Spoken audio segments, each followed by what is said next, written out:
जय भारत माता की जय। करनाल में सड़क पर दोपहर के अंदर योगा टीचर्स योगा करते हुए, और क्या पूरा मामला है आपको बताएंगे। नमस्कार दोस्तों, नीर एक्सप्रेस चैनल में आपका स्वागत है। करनाल सीएम सिटी के अंदर आज योगा जो टीचर हैं इस भरी दोपहरी के अंदर योगा कर रहे हैं। यहाँ पर सुपरिटेंडेंट ऑफ पुलिस का जो ऑफिस है उसके सामने योगा टीचर्स आज बैठे हुए हैं। आप हरियाणा रोडवेज़ की बसें देखेंगे तो वहाँ पर हज़ारों टीचर की वैकेंसी का एडवर्टीज़मेंट सरकार की तरफ से किया गया। किस तरीके से 23 करोड़ खर्च करके जो है व्यायामशालाएँ बनाई गई, लेकिन 89 जो विलेजेस के अंदर व्यायामशालाएँ बनाई गई वो खस्ता हालत में पड़ी हुई है। और ये जो टीचर्स हैं यहाँ पर योग कर रहे हैं, इनका दर्द क्या है, इनकी तकलीफ़ क्या है कि आज ये सीएम सिटी में आने को मजबूर हुए। इस भरी दोपहरी के अंदर अनिश्चितकालीन धरने के लिए बैठने पर मजबूर हैं, तो इनसे ही जानते हैं। तो भाई साहब, समस्या क्या है, किस वजह से आज सीएम सिटी में आपको आना पड़ा है? नमस्कार। सबसे पहले तो आपका हार्दिक अभिनंदन, स्वागत। जो हमारी पीड़ा वेदना को जनता के समक्ष आप दिखा रहे हैं।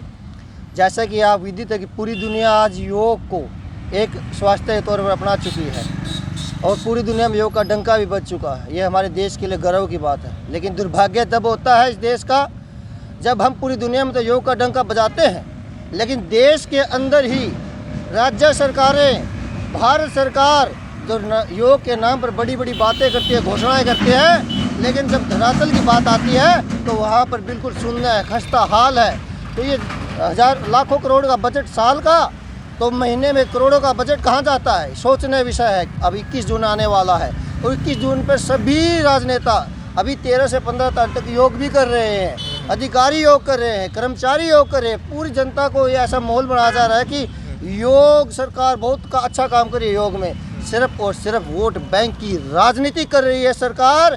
मैं जनता को बताना चाहता हूं, क्योंकि सरकार की कोई भी योग के प्रति कोई ना चिकित्सा में कोई पॉलिसी है, न कोई शिक्षा में पॉलिसी है, न कोई खेल में पॉलिसी है। आपकी नॉलेज के लिए बताना चाहूँगा, जनता की नॉलेज के लिए बताना चाहूँगा, जैसे कि हरियाणा सरकार ने 2015 में आते ही घोषणा की थी प्राथमिक तौर पर हम 1000 व्यायामशालाएँ बनाएंगे, और फिर उसके बाद जितने 6800 गाँव हों में प्रत्येक गाँव में हम व्यायामशालाएँ बनाएंगे। तो आज तक भी 1000 व्यायामशाला नहीं बनी है, 600 से 700 व्यायामशाला भी बनी है। तो उसमें 2018 में योग शिक्षक लगाने की जो बात हुई थी, योग वॉलंटियर, वो 480 लगे हुए थे, 5 योगा कोच लगे हुए थे। स्पोर्ट्स डिपार्टमेंट में उनको एज ए कॉन्ट्रैक्ट पर 1 साल के लिए रखा गया। उसके बाद 2019 में उन्हें निकाल दिया कि आपकी सेवा विभाग लेगा। आज 2022 है और उसके बावजूद आज तक ये सभी योग शिक्षक पूरे हरियाणा से हैं।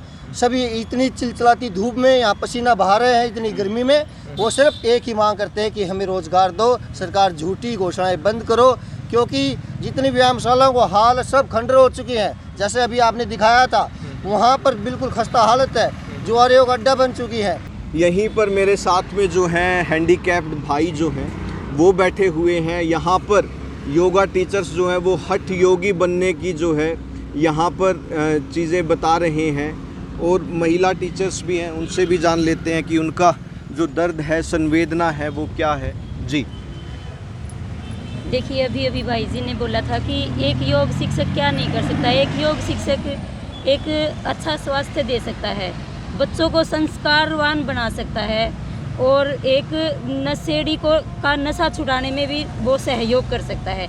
योग में इतनी ताकत होती है कि वो मतलब जीवन ही बदल देता है। योग शिक्षक एक आम आदमी का जीवन बदल देता है, और हमने बदल के भी दिखाया है, क्योंकि हमने कई लोगों के ऐसे रोग ठीक किए हैं जिसके ज़रिए घुटनों का दर्द, हाथ का, और मतलब हर तरह की बीमारी और बीपी सबका ठीक किया है। लेकिन आज हम ही घुटनों पर आ गए। देखिए कैसी एक ये विडंबना है सरकार की। सुन दबाव पड़ रहा है कि हर जगह झूठ के पुलिंदे बांध रहे हैं। हो क्या रखा है?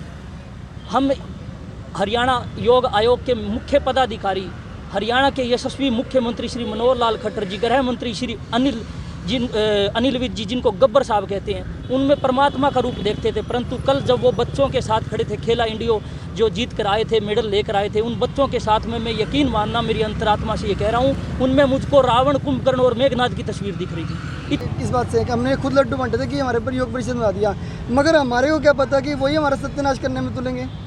जो योग परिषद बनाया गया था उसमें हमारे को ये लगा था कि ये तो हमारी बहुत बात को ऊपर उठाएंगे, मगर योग परिषद बनने के बाद जो इन्होंने नवी नवी रणनीतियाँ तैयार करनी शुरू कर दी कि यहाँ पे कि एक प्राइवेट संस्था के आधार पर हमने तो अखबारों में कटिंग देखी कि नवी नियुक्तियाँ निकालने की बात कर रहे हैं। हालांकि हम सभी लोग चेयरमैन साहब से 50 बार मिल चुके थे कि श्रीमान जी हम आपके लिए काम करते आ रहे हैं, आज नहीं 3 साल से 4 साल से काम करते आ रहे हैं, आप हमारे को नियुक्तियाँ दे दो। योग शिक्षकों को नियुक्ति दो, नियुक्ति दो। आयुष योगा कोच आयुष सहायकों को नियुक्ति दो, नियुक्ति दो। आयुष योगा कोच आयुष सहायकों को नियुक्ति दो, नियुक्ति दो। सकते हैं दोस्तों कि जो योगा टीचर्स हैं वो समाज के लिए बहुत ज़्यादा ज़रूरी हैं। कोरोना का जब इरा था तो इन लोगों ने ही अलग अलग तरीके से जो लोग कोरोना से पीड़ित थे उनको फैसिलिटेट किया अपनी सेवाएं देकर, और आज ये हालत है कि इनके पास ना तो तनख्वाह है और ना ही कोई परमानेंट रोज़गार है। और जो सीएम साहब के पास जो रिपोर्ट गई हुई है उसमें भी ये बता रहे हैं कि वो गलत रिपोर्ट वहाँ पर गई हुई है, और योगा टीचर्स के लिए जो ग्रांट आई है उसमें भी ये लोग बता रहे हैं कि बहुत बड़ी धांधली जो है वो नज़र आ रही है, क्योंकि जो ग्रांट भेजी गई थी वो यूज़ ही नहीं हुई है। और जो व्यायामशालाएँ हैं उनकी हालत जो है वो बहुत खस्ता हो चुकी है, वहाँ पर कोई योगा टीचर नहीं है, वो शराब और नशे के अड्डे जो हैं वो बन चुके हैं। तो आप समझ सकते हैं कि इस तपती धूप में योगा टीचर्स का दर्द कितना है कि वो आज सीएम सिटी के अंदर सड़क पर आने के लिए मजबूर हैं, और उनकी जो मांगे हैं वो बहुत जायज़ हैं, क्योंकि उनको एक वॉलंटियर के तौर पर ना रखकर एक योगा टीचर के तौर पर रिक्रूट किया जाए और कम से कम 50,000 वेतन के साथ इन टीचर्स को फैसिलिटेट किया जाए, ताकि समाज में जो योगा है वो उसका जो प्रचार और प्रसार बढ़े और हमारा जो हरियाणा है, पूरा देश है, वो स्वस्थ बने। तो ज़्यादा से ज़्यादा इस वीडियो को शेयर करें। धन्यवाद। जय हिंद, जय भारत।